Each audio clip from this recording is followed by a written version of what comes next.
Alright, I'm back. I've been so ready to make a video, I've just been kind of busy.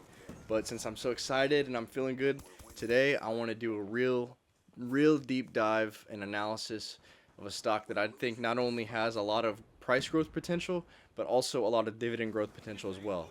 And that stock is Novo Nordisk. I guess now I should answer the question, what is Novo Nordisk? Novo Nordisk is a Danish pharmaceutical company that's most known for their drugs Ozempic and Wegovy. Basically, they specialize in the treatment of diabetes and obesity. Now, one of the reasons it's been on everybody's radar recently is because the price dropped significantly over a very short period of time. But one of the reasons for this, there were several reasons, but one of the main reasons was because Eli Lilly came out with basically an oral version of Ozempic, and that caused everybody to panic because that's what everyone in the market does. And at face value, it's kind of understandable. Oral is easier to take than being stabbed, and also, the market share is getting eaten up. Novo Nordisk is so specialized in the realm of diabetes and obesity, but frankly, that's not even a big deal. I mean, having some of your market share get taken isn't a huge deal in my eyes, at least. We see duopolies all the time. Look at Visa and MasterCard, for example. If anything, they work in synergy. They kind of help keep each other competitive. I also wanted to highlight a comment I saw in one of Dividendology's videos because I think it's just great and very insightful. But it's from Bifrax2371, and it says, I am a pharmacist from Germany and think Novo Nordisk has a lot of growth potential. Normally, when it comes to new drugs, the first one to enter a niche is the one to stay. This is exactly the case with Ozempic and other drugs where Eli Lilly is trying to take market share from them. That is mainly concerning the US market though. Worldwide, Novo is number one in their niche and will probably stay there forever. Also, doctors prescribe medicine to patients by naming the medicine by their brand names, not always mentioning the actual active ingredients. So there will always be the connection between medicating against diabetes and calling the medication Ozempic or Wegovy. Big names like Pfizer, Johnson & Johnson, Roche, Merck, and others have built their reputation on this same concept. So overall, I just thought that was some pretty great insight. And even if the guy isn't a pharmacist, I know it's just a random comment on a YouTube video. You see this often with, think about like Band-Aids, for example. That's just the brand name. That's not the actual product. But if we take a look at their investor presentation, even with Eli Lilly taking up 34% of the market share in November 2024, Novo Nordisk has the majority of the rest of it with 63% of the market share. Aside from that, from November 2021 to November 2024, they've pretty much tripled their GLP-1 patient reach from 4 million to 12 million. And if we look at their global value market shares, they own 33.7% of the diabetes market share, 43.3% of the insulin market share, and 55.1% of the GLP-1 market share just by themselves. Alright, this next part's going to be a little bit of a mouthful, but if we look at the total branded anti-obesity medication market in the US from January 2023 to January 2025, that has also tripled. Well, actually, it's more than tripled. If you look at the graph, it went from below 100 to now it's up to 450. And this tirzepatide is beating out Wegovy a little bit. I'll admit that. But in this case, there's enough for everyone. You don't really got to be too worried about that. But if we take a look at this section on the right side, the total weekly prescriptions of Wegovy in the U.S. was around 200,000 in January 2025, compared to just a year prior, it was cut in half at about 100,000. And also, if you look down at their international operations, they've launched in over 15 countries. While I was doing some research on this company, I found an annual 2024 report of theirs, and it shows that diabetes and obesity, yeah, that's their main thing, but they want to do more than that. They plan to branch out into rare disease treatment as well as cardiovascular disease treatment. So, they're already killing it how they're doing now, but they want more. They're hungry. They want to establish themselves in other areas as well, which is just another good sign in my opinion. From a dividend growth perspective, investing in organic growth is one of the best things that a business can do. But let's step away from investor presentations and look at the real world. I'm American, and it seems like everyone now is on Ozempic. Not just celebrities, but even people I know. I know several people, not just one person, several people that are on Ozempic right now. In addition to this, while Ozempic and Wegovy are still fairly new, they're both meant to be lifelong medications, or, just long-term medications in general. And you know what that means? Consistent money, consistent revenue. Some of the best companies are companies that have subscriptions. I mean, just look at Costco. One of the reasons they're so big, and as big as they are, is because of their membership. But now that we've gotten past that, let's get to my favorite part, and let's look at real numbers and financials. Starting off with free cash flow per share. If anyone watches my shorts, you know this is one of the best metrics to look at for dividend growth. And really, just investing in general, it's a good metric to look at. So their free cash flow per share took a little bit of a dip in 2024, but trailing 12 months, now they're back better than ever. So overall, it's a pretty straight line up. I did the math, and their 5-year CAGR is 14.36%, which is very, very good. And if anyone's familiar with the rule of 72, that means it'll take about 5 years for the value of the investment to double. Keep in mind, this is assuming we continue the same growth rate. If you look at their earnings per share, that's been rising pretty steadily too. In the most recent quarter, it rose 14.96% year over year. And out of the 5 most recent quarters, 4 of them had double-digit growth year over year. If you look at it from an annual perspective, their earnings per share chart is just a beautiful upward line, up and to the right. Net income has been up and to the right. If we look at the past 4 years, they've all seen consistent double-digit growth year over year. Same thing with total revenue. Past 4 years, double-digit growth year over year. Operating income, same thing.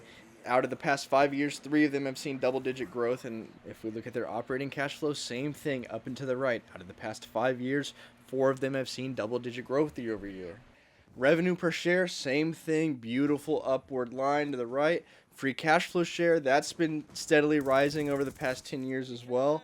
And their shares outstanding has been coming down. So not only are they making more and more money every year, but also they're buying back shares. So now you're being diluted less and less, and you own even more of the company. So aside from their dividend and their crazy dividend growth, you also have the non-cash dividends that you're getting every year as well. So overall, financials look strong, and really they're what you would see with a good, high-quality company.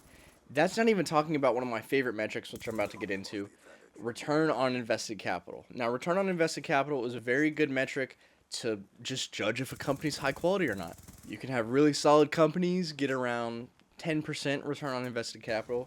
That's a good, solid company, good number to be around.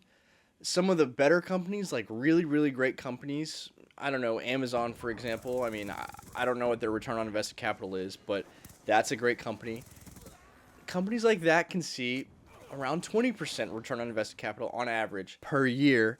And if you watched my video talking about MasterCard, you saw that they averaged like 40%, which was insane numbers that I've never seen before ever. But if you look at Novo Nordisk over the past 10 years, they have consistently held at least a 40% return on invested capital, which is just insane.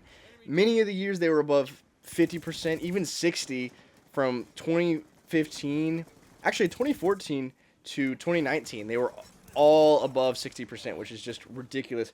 And even now it's been dropping, but they're still at about 40%, which is just insane. That's a clear competitive advantage. That is such a high quality company.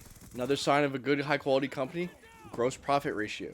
Their 10-year average is 84%, which not only is really, really high, but if you look at a graph of it, it's very consistent. It's almost a straight line, like 84% gross profit every single year. It's crazy. Now, I don't have Seeking Alpha Premium, but I do have YouTube. And according to Dividend Talks, just looking at their Seeking Alpha grades in their profitability section and their growth section, they both have very high grades. I can't remember what the growth one was, but the profitability grade was like 8+, which is, that's good. There's not much you can get higher than A+. But if you want to get into specifics, their forward revenue growth is 20.42%, with the sector median being 7.81, so way above that. Their 5-year average revenue growth is 15.04%. If we look at their forward diluted earnings per share growth, right now it's 19.58%. Again, very good. Sector median is 8.43%, so well outperforming that. And if we just look at their 5-year average, it's a little lower at 17.68%, but still very good, very high growth rates. Now that stuff was fun, but let's get into my favorite section, dividends. So their starting dividend yield is 2.46%, and they've been paying dividends for 42 years. Now, I won't lie, they just started growing their dividends, so they don't have a long history of it, but they have 5 years of dividend growth, and their cash flow payout ratio is 59%. Not the best number, but it's sustainable. Their 5-year dividend CAGR is 21.92%, which is really, really high, heavily outpaces out inflation. And again, not the longest stretch of time, but it's all we got. 3-year dividend CAGR is even higher, 28.27%. So we'll see what happens with the dividend growth, but so far it has been astronomical, way, way faster than inflation. So according to my analysis, this has all the makings of a good quality company. The financials look really good. It's got a good path to growth. But don't just take it from me. Take it from all of Europe. Europe has their own benchmark, kind of like the Mag 7 for the US. But for Europe, it's called the GRANOLAS companies. And wouldn't you know it, Novo Nordisk is on that list. And not only is it on that list, but out of size, just market cap, they are second on the list, only behind SAP. It's a German tech company, but they're above ASML, they're above Nestle, they're above AstraZeneca. The list goes on. If we compare them to their peers on Seeking Alpha, we can see that their market cap is only second to Johnson & Johnson, and that's because, again, they had a huge decline in price, but for a while, they were the top in market cap. We can switch over to total return, which arguably is the most important metric to look at, and they have vastly outperformed all of their competitors. 130% total return over the past 5 years. That's including the 50% drop in price, and that still outperforms the S&P 500. Moving away from this, let's talk about some sentiment. So, from what I've seen, the sentiment has been kind of mixed. What I consider more so the general public, commenters on YouTube videos and news stations, things like that, seem to be bearish, partially due to the whole Eli Lilly situation, but also because their CEO just left, and now they're, freaking out over that. But on Seeking Alpha, it seems to be kind of a different story. And authors of Seeking Alpha articles have to be experts, right? In all seriousness, I know just because someone wrote something in Seeking Alpha, it doesn't mean it's the Holy Grail or whatever. But that tends to be the side that I prefer to lean more on. And let's just look at some of these titles. Again, I don't have Seeking Alpha Premium, so I can't read through these and give detailed analysis. But at the very least, I can look at the titles. Let's look at some of these. Growth is priced out of Novo Nordisk. Novo Nordisk, the fear is overblown. One of the best deals you can get right now. Here's one I like. Forget revenue miss. Buy semaglutide hype. Novo Nordisk, it's not been this cheap for many years. Nothing's changed except that it's cheaper now. So doing a quick scan through Seeking Alpha, everyone's kind of on the same page. This is still a good company, and this is just a great deal.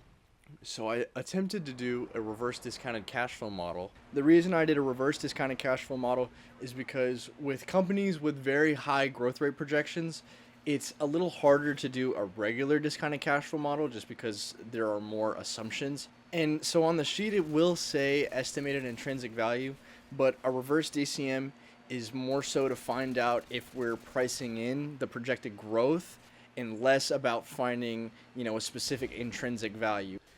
And according to my calculations, the market is pricing in about an 8% growth rate on Novo Nordisk.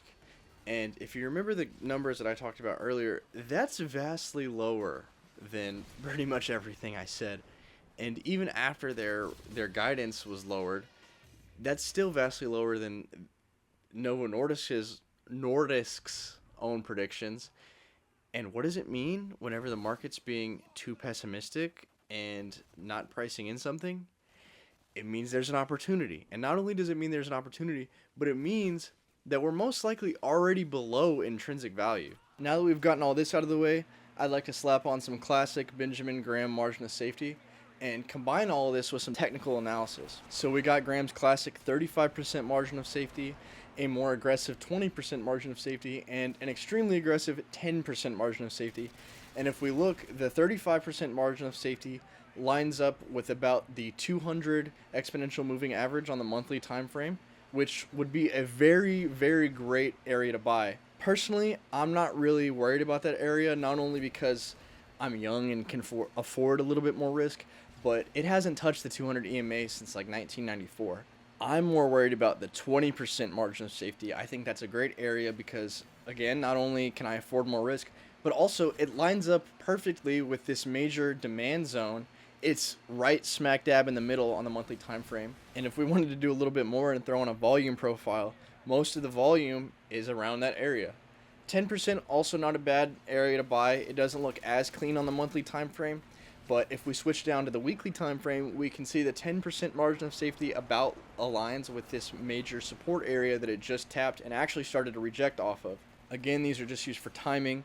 You don't have to use these areas, and there's no guarantee that it'll tap any of these areas. It's just another tool that I like to use. So I've kept you here long enough. Let's just do a quick summary. So the price has dropped for several reasons, but the market is big enough for competitors, and they still have a pretty clear path to growth. And I don't think I said this earlier, but they're also planning on making an oral Ozempic. The financials look amazing. Not only is it a big company in the US, but it's even bigger in Europe. We're most likely below intrinsic value with the market pricing out some of their growth, and we're approaching major demand and support zones. One fear that I do kind of have is their lack of dividend growth history. It's only 5 years, but regardless, that's been 5 consecutive years, and I still believe that we can see consistent high dividend growth. So far, we've seen amazing dividend growth, but on top of this, I think we can see a lot of price growth as well, so we get both sides of the equation here. With that being said, this is the end of the video. I hope you got something. If you did get something, maybe consider commenting or subscribing, and I wish you good luck on your investing journey. Anybody who might have been subscribed to me might have heard the difference in sound. I actually just invested in a new mic. So, I hope it sounds good. I hope it improves the quality of my videos. I hope it's not straying away from the whole nostalgia vibe of Call of Duty, but let me know how you like it, how it sounds.